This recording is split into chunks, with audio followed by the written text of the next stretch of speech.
I've only had Arlo for a day and a half, but if anything happened to him, I would kill everyone in this room and then myself. Greetings, fellow mortals. Just a reminder saying it's just my opinion is for cowards. Oh, and from here on out, spoilers for the Fallout show. If there is one idea that I came out of Fallout absolutely knowing, it's the concept that women will be thirsty over any man as long as they like his personality enough. You want me to prove my point besides the girl? Just look at erotica. I got curious about the female-centered genre because of the discussions around Stellar Blade, and I found a trend. There are a lot of stories about giant monsters who put the woman first above all else. Also, they can find the woman's clit. I don't make the rules, that's just my findings from researching women's fantasies. Okay, being big and muscular is in there, but that's literally third on the list of the important aspects. Everyone loved the Ghoul. Cooper Howard was liked by even the people who hated the show. You know, the people that hate Bethesda Fallout no matter what, but they still buy, watch, and support it no matter what.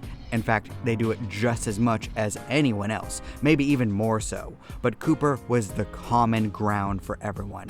Everyone enjoyed his character. He was the person who had seen and done it all, having turned into a ghoul sometime soon after the nukes dropped. Cooper became a true survivor, someone who was willing to do whatever he had to in order to get to his goal. And as revealed by the end of the first season, his entire reason for surviving is to hunt down the family he lost. Whether it be for love or revenge has yet to be seen. So thank you and curse you! For the most part, Cooper's first role as a character is to show us how harsh the realities of the Fallout world truly are, starting from the glimpse into the pre-war scene with him at the birthday party, and concluding with him coming out of a grave buried alive, only to be let out to hunt a bounty so that he can have money to survive. His transformation symbolizes how far the planet has degraded, going from a man carrying his little girl to safety, to a ghoul cutting down any threat to himself without so much as blinking. In many ways, Cooper has been shown to have a code. He does give his foes a chance to stand down before mowing them down. But when it's clear that someone is going to try to kill him, he does not hesitate at all. Those who do run away or are neutral to him don't often appear on his radar. Anyone in Philly who left him was treated in kind, and Cooper didn't care when he left dog meat at the lake. The Ghoul is a man on a mission, which is to survive and track down what happened to his family. He's so hyper-focused that he can't see the world in any other light anymore. Why is Chubby here staring at me? Focusing! But he's also not above acts of cruelty to those in his way. His interactions with Lucy show that he's willing to use her as live bait, perhaps only keeping her alive so that her wiggling causes more motion in the water. He also treats her like dirt, dragging her as a prisoner, cutting off her finger, forcing her to drink contaminated water and eat ghoul flesh, not to mention selling her to be killed and having her organs harvested. This demonstrates just how far his morality has fallen for the sake of surviving at all costs. There isn't a line that he won't cross to stay alive and find his family. The transformation is even more drastic when you see how far he's fallen. Cooper went from a Hollywood star with a loving family. He had everything he ever wanted, but his gut instincts and morality made him question his wife and Vault Tech.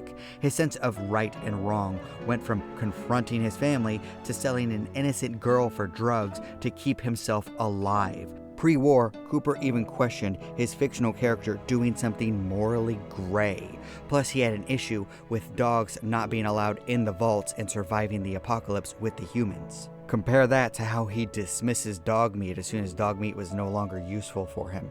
He was the cowboy of legend who has been mutated beyond recognition. His insides are far more twisted than his exterior ever could be. Pretty gruesome, huh? I've seen worse. But after hitting rock bottom with Lucy showing mercy to him and then him taking all the drugs possible, Cooper saw a way up, a path to find his family. This brings him back from the cruel man who tortured Lucy to the level of the merciful gunslinger who gave a near feral Roger a sliver of a happy memory before putting the other ghoul out of his misery. unlike Lucy and Maximus, Cooper does not act hastily.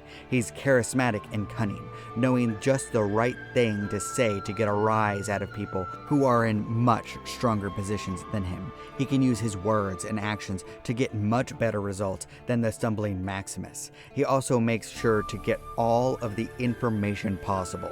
He doesn't go into a situation unless he is sure that he can get out of it, unless he runs out of chems. While gathering information and facing the Brotherhood of Steel, he always has a plan. Cooper uses the vague threat of hurting a child to keep a father subdued while killing the younger brother because he knows the younger brother will search him out for revenge no matter what.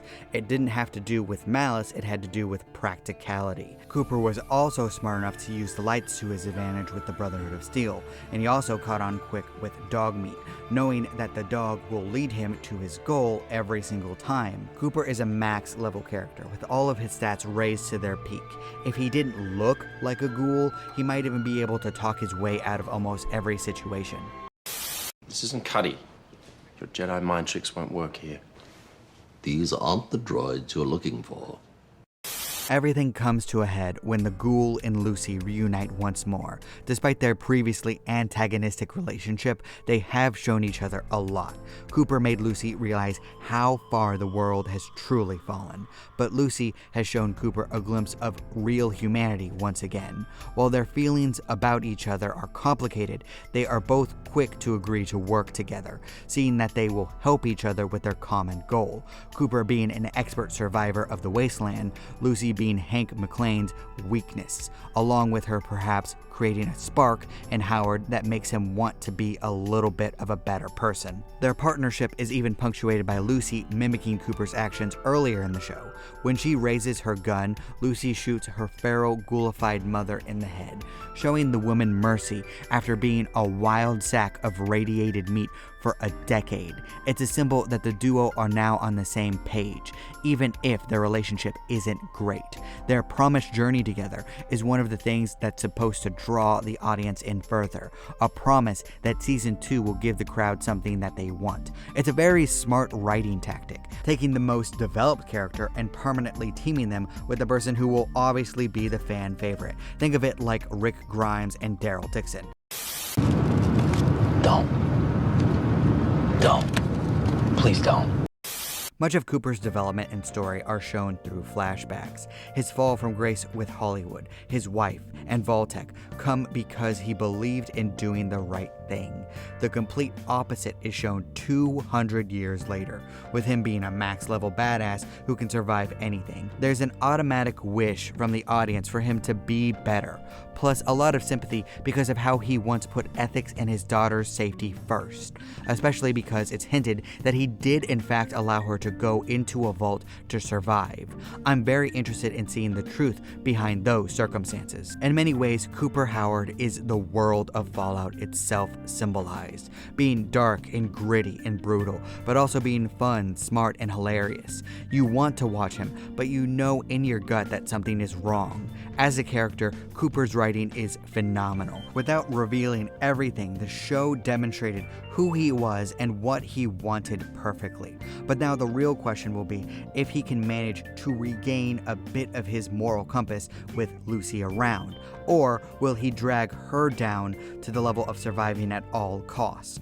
Only time and the next season will tell. Of course, this is the world of Fallout that we're talking about, and the world can never actually get better, otherwise the franchise doesn't exist anymore. So his symbolism will probably fade away, or he will get killed off after connecting with Lucy in a pseudo father-daughter relationship.